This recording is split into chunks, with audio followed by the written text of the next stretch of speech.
It's about these quails that were out there in the desert, you know. And they were getting ready to eat, and they made flour and they made fried bread. They were going to make fried bread, so they made the dough and they were going to pat it out and all that stuff. So they had everything except for you need grease or lard or vegetable oil, whatever you want to call it, to fry the fry bread in. So they had all of that, and says, we don't have none of that stuff, you know.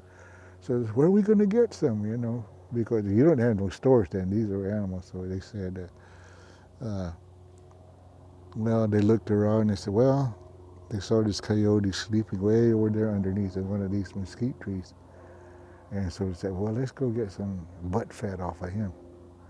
We'll cut some butt fat off of him while he sleeps. So they snuck over there while he slept. They cut off a piece of it. Came back and they melted it down and they made their fried bread. The coyote woke up and smelled it and he come running over and asked them what they were doing. They said they were making fried bread. So I said, can I have one? They said, but when they cut the fat off, they said, what are we going to do about this here, you know? So, well, let's just pile a bunch of stuff in there, you know, so that way he won't know. So it'll be like the same way his butt was. So they piled a lot of junk in there. They sewed him back up. And anyway, he woke up and he went over there to ask him for a fried bread. So they gave him one. He said, they really liked it. And he said, oh, that's really good. So he said, well, I'm going to go on my way. So this quail started snickering about him. And he stopped and asked, what are you guys snickering? What are you guys laughing about? And I said, nothing. And then he started going again, and it started snickering again. He stopped again. He says, if you don't tell me now, eat one of you guys, you know. So they said, okay. So we're not going to go on. So he started going, and these quails started to sing a song that went about him eating his own butt fat and starting to run off. And this coyote ran, you know, he got further away. He heard this noise behind it, so he stopped, looked around, and said, where's that noise coming from, you know? And the quails were singing away about him eating his own butt fat and running off. And he'd run off, and he'd start running. He'd hear it again. And so he'd look us up and look around, and he couldn't see anything. So finally turned to them guys, what you guys doing? To do that to me, finally figured it out. So they said, we run into a conundrum right at this point. So he said, I'm going to eat one of you guys. So they all took off and ran into a hole, a long hole. And one of them grabbed a cactus, jumping cactus, took it with him and put it down there. And so they all piled up kind of around the room. And so the coyote came over there and said, did you do that? And he would say, the first one did it. Now the first one, he said, the first one down there, the first one here. So that's where the conundrum was. So he said, well, you didn't do it. So did you do it? No, the first one did it. So he's thinking, maybe I threw him away. So no, he said, they're talking about that one. So I kept on going, got down to the bottom. And each time he pulled out one of those quails, they would answer, no, I didn't say that. Finally got to he was in the hole, it was dark, and pulled out that cactus. I said, did you do it? He said, you do it? Did you do that? And he said, the cactus wouldn't say nothing. He says, well, I'm going to eat you. So he gobbled it around, got all them stickers in his mouth.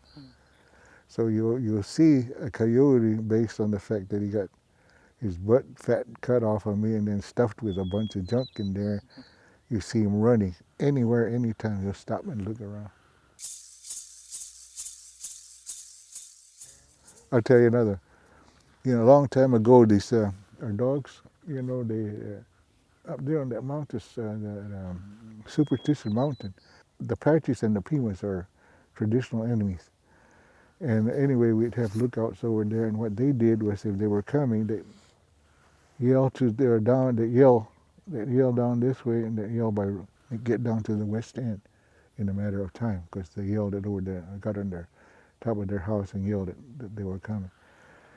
Anyway, these dogs were there, and it was their duty this time around. So they all had meetings just like we did. So that one day they were all meeting, and then One dog said, "Sure stinks in there." Says, "Why don't you guys do something about your butts, you know?" So they made a rule. Every time you come into the meeting, they made a rack. So they take off their butt and hang it up there, and then they go to the meeting. And then that one dog that was laying out was up there doing the lookout, you know. Here they come. So he come running down, barking and barking, come running into the meeting, and all the dogs were there having a meeting. Come running in there and said, "They're coming, they're coming, they're coming. Hurry up, let's go."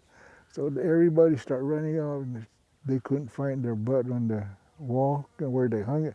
So they just grabbed the butt and ran off, and I put it on, ran off. So to this day, when you see a dog sniffing another dog, he's looking for his butt.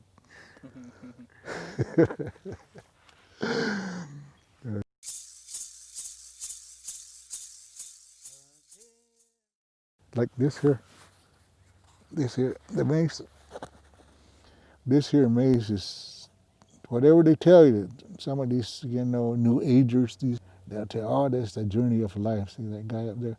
That guy, his name is Suhu.